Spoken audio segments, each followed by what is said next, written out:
Alright lads, welcome back to another episode of the Pars Roundup. This one's obviously looking forward to Partick Thistle, and I'm kinda a bit more nervous about this game than I was. As I mentioned on my Punt It Long episode, I just feel a bit kinda nervous about this game due to the fact that Partick Thistle are sitting bottom of the table, and for us to lose this game, it would completely derail the kind of positivity that came through the 3-0 win last weekend. So here's hoping that we can come out with any kind of positive result. A draw, to me, isn't really a positive result in this game. It has to be a win for me, and there is no kind of excuse as to why we can't. Partick Thistle haven't won a game, a league game, since the end of September, so there is really no reason why we can't go and win this game, but there's that kind of nervous part of me that just thinks that it's a risky kind of game. So as you'll have seen by the title, this video is going to be including a Partick Thistle fan called Josh. His name on YouTube is JWHD, so you can go over and check him out.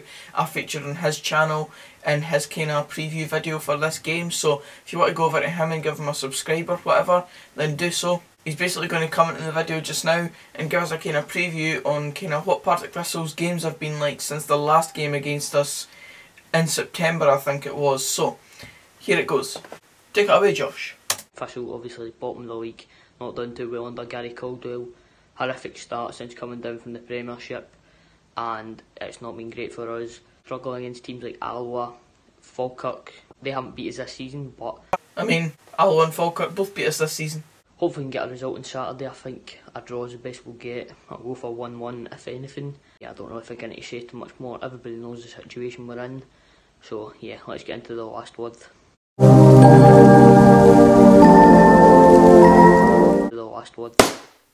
The Ross County game. And that's Paul's last game. You get beat 2-0.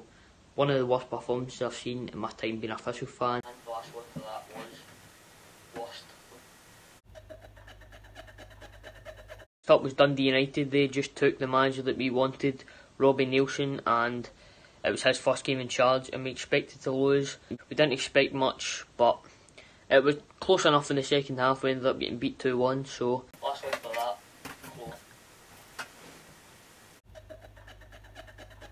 Next up was Gary Caldwell's first game.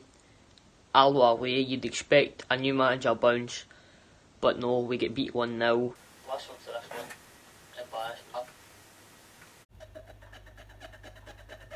Here at home, and it's probably the worst possible fixture because I got at the time.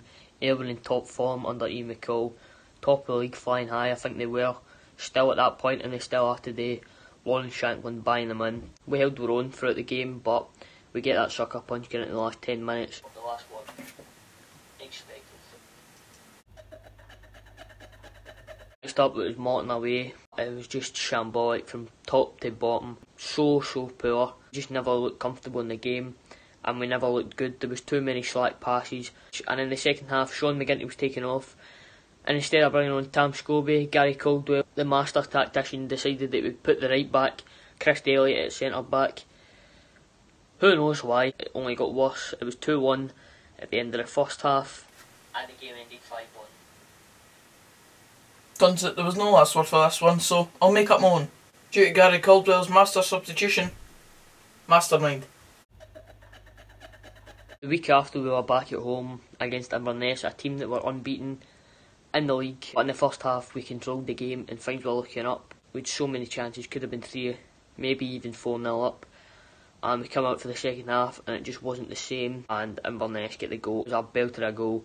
If you've seen it, you'll know what I'm talking about. Just curled it right in the top corner. So obviously 1-0 Inverness. We then get a lifeline, we get a penalty, and surprise, surprise, Blair Spittle misses it. We lose the game 1-0, and it's another sucker punch, and these things just seem to keep happening to us. But I'm not going to take anything away from that goal. So last word for this one, wonder goal. Next up, it was a bottom of the table clash, Falkirk versus Thistle. They'd been on terrible form, as had we, and as most people could have predicted, nobody came out victorious. It ended up a 1-1 draw, but for us, this was a really big point, even though we should have won the game, as we hadn't taken a single point from a game since our last game in the Scottish Premiership, where we beat Dundee 1-0.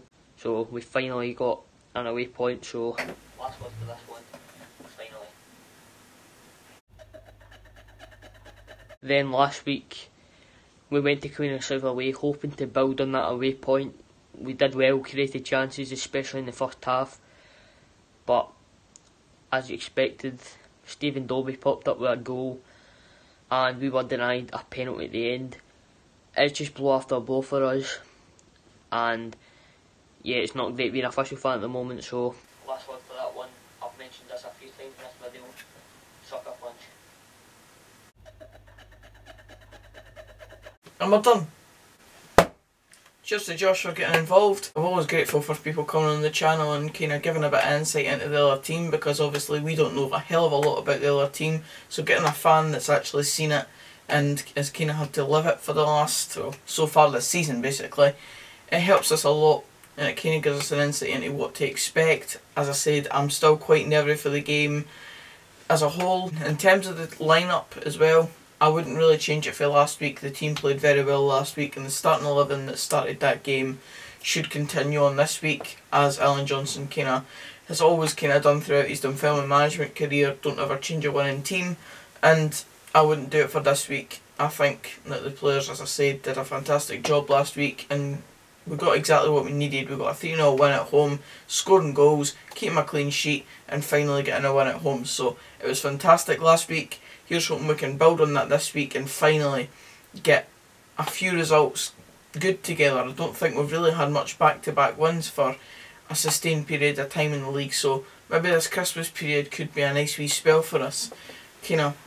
Tough fixtures coming up as well with Ayr United and Falkirk as well, because no matter how bad Falkirk have been so far this season, it clearly is a tougher fixture than we expected, considering the fact that, well, we were beaten the last fixture, although we dominated the game.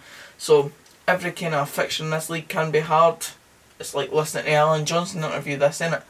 But as I said, I'm quite nervous going into this game. I'll predict a 2-1 if anything. It's going to be a tight one, I think. I don't think we're going to steamroll Partick Thistle at all, because I just think that an away game against Partick Thistle, they have to win. They have to start winning at some point. In this game, they might see it as a chance. So we'll see how it all goes down. I'll be there to witness it all, and here's hoping Dunfermline can come away with 3 points for once, and maybe a good feisty little bit 2-way goal for open play this time. Last week got the penalty, so let's hope we can score for open play this time, and it'll spark scenes in the away end, I would imagine. Limbs, so to speak. But aye, that's it for this video, guys. Cheers for watching. If you did enjoy, please give it a like. Comment down below your score prediction for this game and what your feelings are going into this game. Are you confident, or are you a wee bit nervous like I am? And also subscribe for more of this type of content, as I look to post every single day in the month of December. So look forward to that. But until the next video, which will be the vlog for tomorrow's game, here's hoping it's a win for Dunfermline. I'll see you then. Cheers, guys.